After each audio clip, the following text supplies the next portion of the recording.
Hi everybody, it's Guru Bob and welcome to day 5 of the 30-day challenge. Now day 5 is a bit of a challenging day.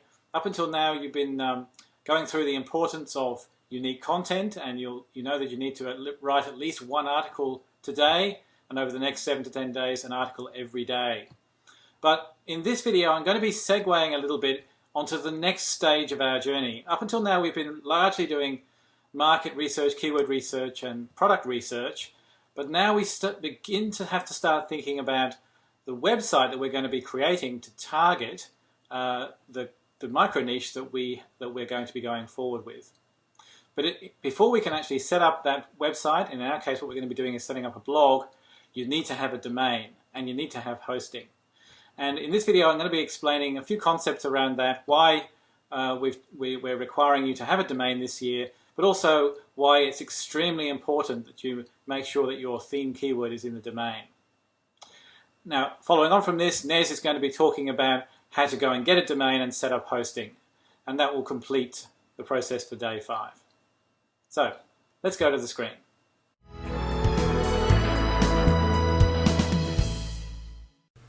So, why are we requiring you to acquire a domain and set up hosting this year?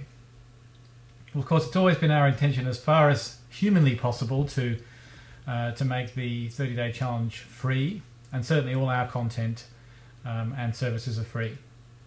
But there are certain things, unfortunately, on the internet which are very hard to make free, and buying a domain and setting up hosting are those two things.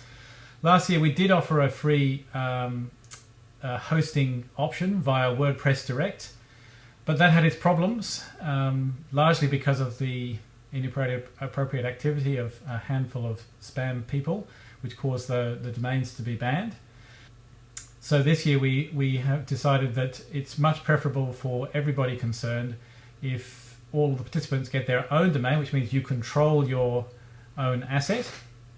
On the internet, a domain name is rather like the land in a real estate analogy, and of course the website or blog that you have on your domain is like the house, and you want to be in control of your land. So it is much better to have control of the domain. And if you have a domain, that domain needs to be hosted, and for that you require a hosting service.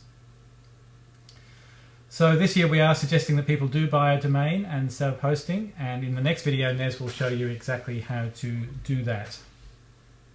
Of course, last but not least, if you do have your own domain hosting, it means that you have much less risk that somebody else's activities can take down your site or have a negative effect on your site, which of course is what we want. But even more important, it means that if you have your domain, you've got a much greater certainty of having your theme keyword in that domain if you follow the instructions that I'm going to suggest in the video today. Now, in this video, I'm going to introduce a couple of SEO factors. Now, we haven't really talked specifically about search engine optimization too much so far in the 30-day challenge, but there is an SEO overlay in what we teach. And with SEO, there are two main factors. There's the on-page factors and off-page factors. And the on-page factors are things you control, your content, and how you manipulate the pages of your website or blog to throw attention on particular keywords that you want to get search engine ranking for.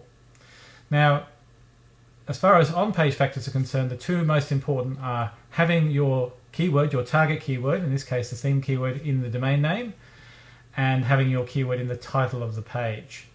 Now, because these things are under control, it's in our interest to make sure that a domain name does contain our main theme keyword.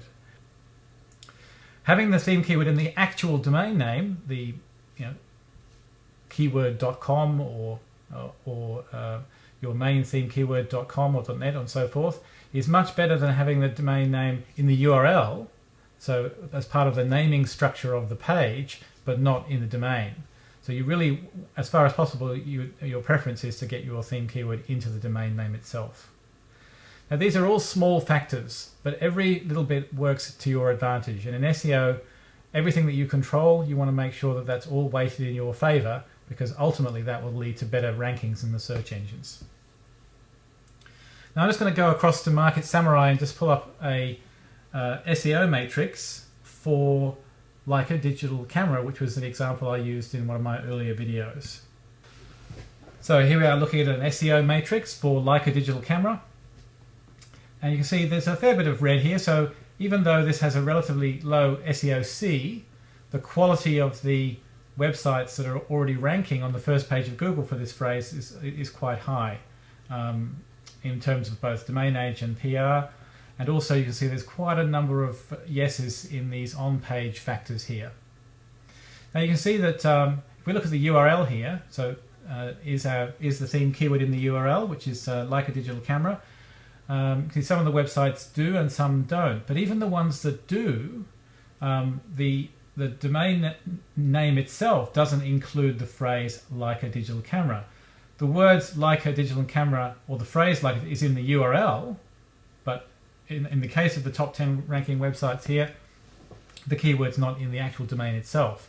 So that would give you somewhat an advantage coming into this niche, because none of the other websites that are already ranking include the keyword in the domain. And that's our interest here when we're actually thinking about getting a domain, is to make sure that that happens. So now I'm going to just cover off some suggestions for naming domains, just to make it easier for you to go out there and find a domain that relates to your theme keyword.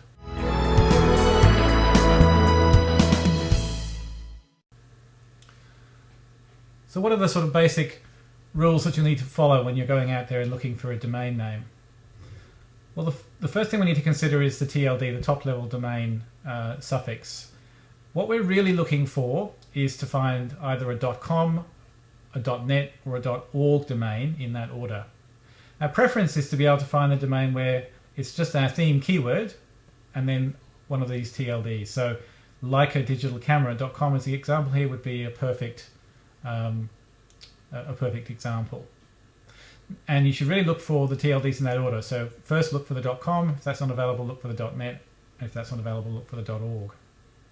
Now if all of them are gone, for instance they've all been taken, then you can start considering adding hyphens into the domain. So we might have leica-digitalcamera.com or leicadigital-camera.com. Now if all of those are gone too, then you can start adding a prefix or a suffix to the domain name. My personal preference is adding a suffix, so we might have leicadigitalcamerablog.com or leicadigitalcamerasite.com. So we still have the theme keyword in the domain, but we've just added a word onto the end of our theme keyword phrase to increase the likelihood that that unique domain is still available. Now there are some services on the internet for helping you to find whether the domain alternatives in relation to your theme keyword are available or not, and the one that I would recommend is www.domainsbot.com. And I'm just going to show you how that site works now. So here we're at the home page of domainsbot.com. It's rather Google-like at the home page. It works simply by entering the domain that you're interested in. So I'm going to put in Leica digital camera.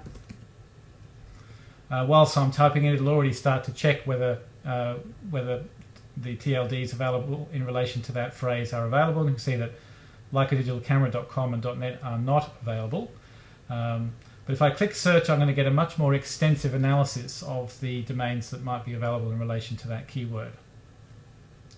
Before we look at the list on the left, we can also define some filters as well. So you can see right now it's showing a lot of the top level TLDs. I'm going to turn off .info, .biz.us. I'm not interested in those. And I'm just interested at this stage in the available domains, so those that haven't already been taken. You'll notice that DomainsBot allows me to include hyphens as some of the suggestions, and numbers and some related keywords as well. So if I update the results, my list will then reflect the available domains in relation to my key phrase. Now you'll notice that as far as Leica digital camera is concerned, the .com and the .net are both gone, but the .org is available. So in this particular case, that would be the domain that I would go and get. Now, if it had been that the .org wasn't available either, I would then have started to look at the hyphen alternatives for that, and many of them are available. So Leica Digital Camera is available. Also Leica-digitalcamera.com is available too. So I would go to those. But because the .org is available, where the domain is just my theme keyword, key phrase, and nothing else, that would be the domain that I would go and get. All right. Well, hopefully, DomainSpot will make it easy for you to go and find out the domain alternatives that are available to you in relation to your theme keyword. And in the next video, Nez will show you how to go and actually acquire the domain and set up hosting.